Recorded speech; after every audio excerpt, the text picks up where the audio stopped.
am Dr. Anveshni Dumala, working as an assistant professor in the Department of Information Technology in Vignans Nirula Institute of Technology and Science for Women. I welcome you all to the lecture series of mobile computing. So in the last class we have discussed regarding the GSM. We have seen the global system for mobile communications architecture, radio interfaces, and also different types of channels that are supported by the GSM. In today's session, we are going to see the logical channels and the frame hierarchy. So TDMA frames are grouped into two types of multiframes. So 26 frame multiframe, that is 4.61 milliseconds into 26 frames, that is altogether we are spending 120 milliseconds, and it comprises of 26 TDMA frames. So this multi-frame is used to carry traffic channels and their associated control channels. So next one is 51 frame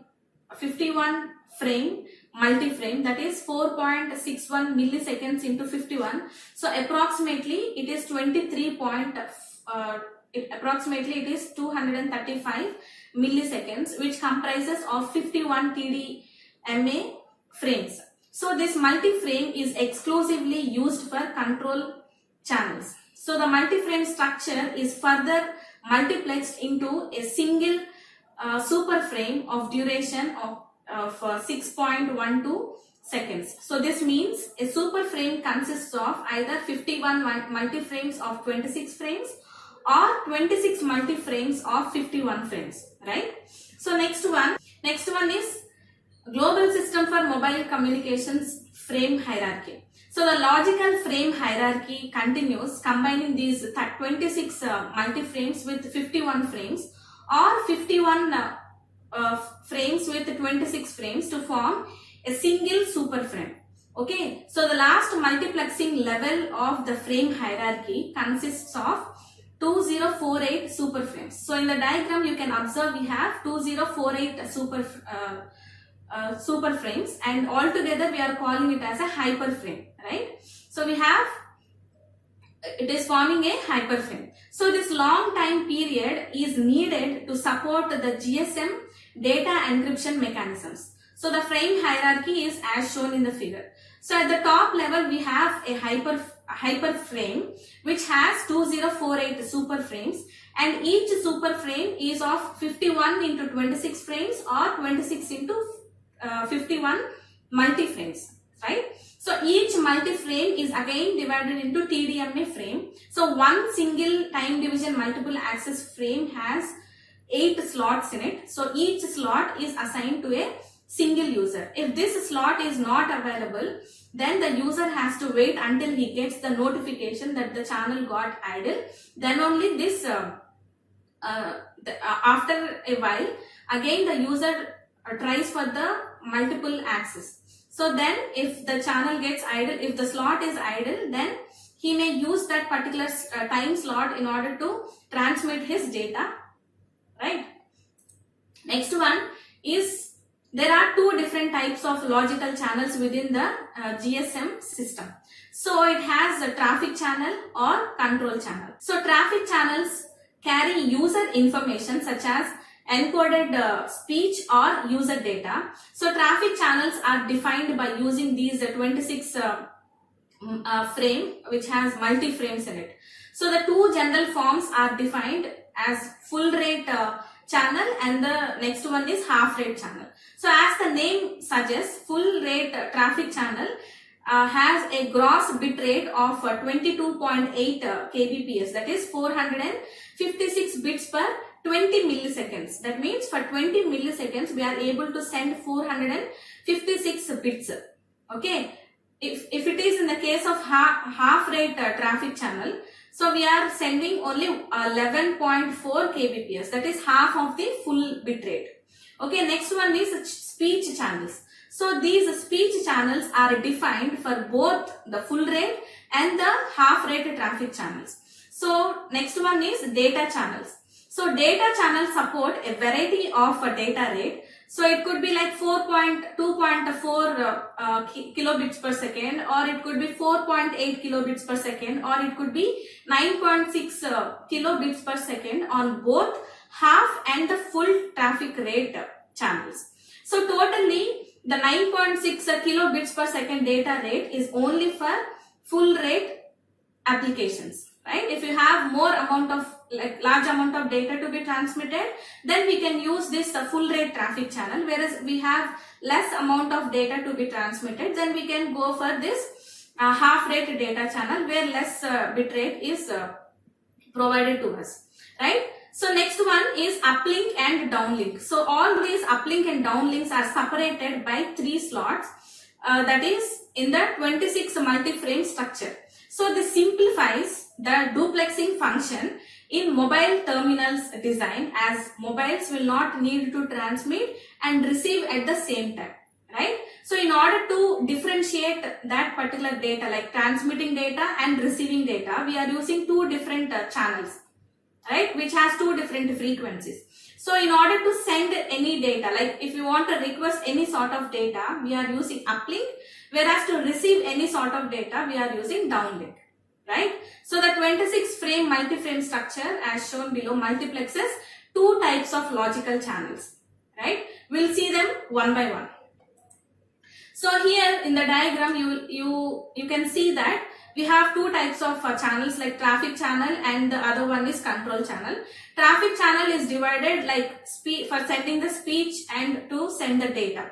So whereas in the case of speech, we are using 2 types of bit rates, that is half rate 11.4 kilobits per second, whereas in the full rate we are spending double the half bit rate, that is 22.8 kilobits per second.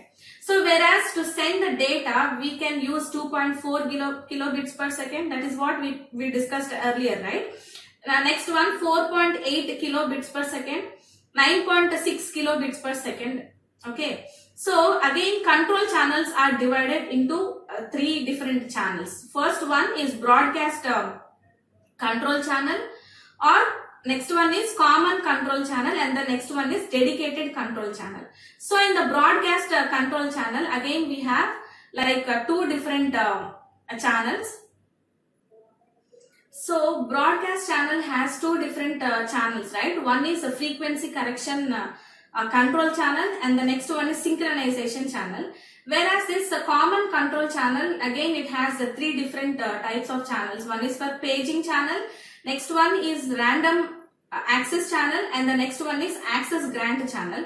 Whereas this dedicated control channel is also has 3 different types of channels. One is a standalone control channel, next one is the slow associated control channel, and the next one is fast associated control channel. Okay, so this we'll see them one by one. First one is broadcast control channel, right? So the base transceiver system uses this channel to signal any sort of information to the mobile stations which are present in a single cell. Okay, so the information transmitted in this channel, that is example, the cell identifiers, options available within this cell like frequency hopping, etc., and the frequencies that are available inside the cell, and what are the neighboring cells. So all this information is transmitted by using this broadcast control channel. Okay, who will transmit? So BTS will transmit. To whom it will transmit? To the mobile station. Okay, next one is broadcast control channels are transmitted in downlink direction only, that is only transmitted by base transceiver system. We have discussed it earlier, right? So uplink means we are sending the request, that is mobile station is sending the request to the BTS, base transceiver station. Downlink means BTS is replying to the mobile station, right? So the broadcast channels are used to broadcast synchronization and general network information to all the mobile stations within a cell. Okay, such a location identity and the maximum output power. So the base transceiver system sends the information for frequency correction via the frequency correction channel. Okay, this channel is used by the BTS, base transceiver system, in order to send the information for frequency correction via this frequency channel and information about the time synchronization also. So anyway, broadcast control channel has 2 types, right? So first one is frequency correction control channel, and the next one is synchronization channel. So this frequency control channel is used to send the information for correcting the frequency. If there is any interference in that narrow band frequency, we can change that frequency so that we can avoid that interference and we can send that signal more clearly and successfully, right? So next one is time synchronization via the time synchronization channel. So this channel is used to maintain the synchronization between the base transceiver system and the mobile system. Okay, so both channels and the sub-channels of this broadcast control channel are frequency correction control channel and the synchronization control channel, right? So next one, this frequency correction control channel used for the frequency correction, right? So that it is repeated for every 10 seconds. Okay, so it has a frequency burst. Okay, next one, frequency control channel is transmitted on the downlink and point to multi-point, right? So next one is synchronization channel. It will allow the mobile station to synchronize time-wise with the base station controller. Next one is the common control channels are used by a mobile station during the paging and access procedures. So the common control channels are of 4 types, right? So random access control channel, paging channel, access grant channel, and the other one is cell broadcast channel. This cell broadcast channel is not specified in the diagram. So but in your syllabus we have 3 types like random access control channel, paging channel, and the access grant control channel. So this random access control channel is used to transmit the data by the mobile when it wishes to access to the system. So this occurs when mobile initiates a call or respond to a page. Okay. Next one, this paging channel is transmitted by the mobile transceiver, base transceiver system when it wishes to contact to a mobile. The reason for this contact, it may be an incoming call or it can be for a short message. Okay, next one is access grant control channel. So it carries data which instructs the mobile to operate in a particular physical channel, that is one single time slot. So a access grant control channel is used by the network to grant or to deny a mobile station access to the network by supplying it with some details of a dedicated channel. Okay, so this traffic control channel or this SDCCH is be used for subsequent communication. Okay, that means standalone control channel. Next one, signaling information is carried between a mobile station and a base transceiver system using associated and dedicated control channels during a call. Okay, so these are of following types. One is standalone dedicated control channel. Next one is associated control channel. Next one, slow associated control channel, and fast associated control channel.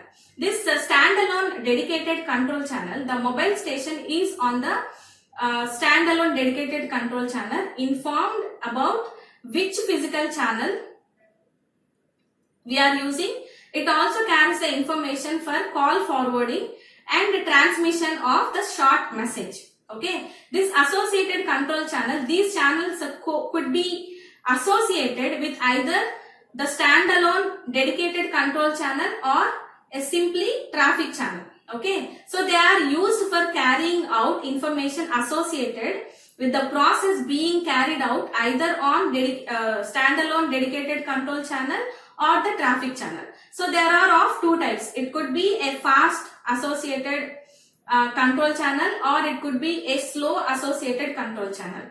So slow associated control channel conveys the power control and timing information in the downlink direction, and it also receives the signal strength indicator and a link quality report in the uplink direction.